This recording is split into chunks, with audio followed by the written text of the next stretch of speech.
पतीच्या दीर्घायुष्यासाठी वटपौर्णिमा सण साजरा केला जातो। या दिवशी वडाची पूजा करतात। सत्यवान आणि सावित्रीच्या प्रेमाची साक्ष देणारा हा सण सुवासिनींसाठी अत्यंत महत्त्वाचा आहे।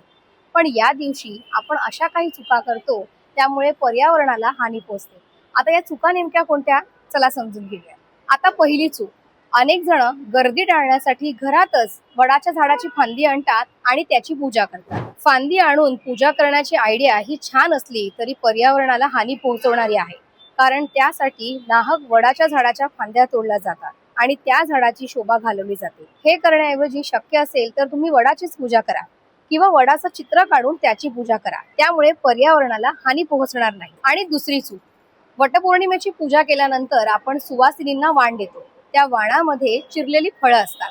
आता ही चिरलेली फळं जास्त काळ उघडी राहिली तर त्यावर माशा घोंगावतात, शिवाय त्यातील पोषण मूल्य सुद्धा कमी होतात। त्यामुळे असं न करता अख्खं फळ देता आलं तर ते केव्हाही चांगलंच। लक्षात घ्या, सणामागचा खरा अर्थ समजून घ्या। आता वटपौर्णिमा साजरी करताना पर्यावरणाला कशी हानी होणार नाही याचा विचार करा। तुम्हाला आमचा हा व्हिडिओ कसा वाटला आम्हाला कमेंट करून नक्की कळवा। याशिवाय मला फॉलो करायला आणि यूट्यूबला सबस्क्राईब करायला विसरू नका।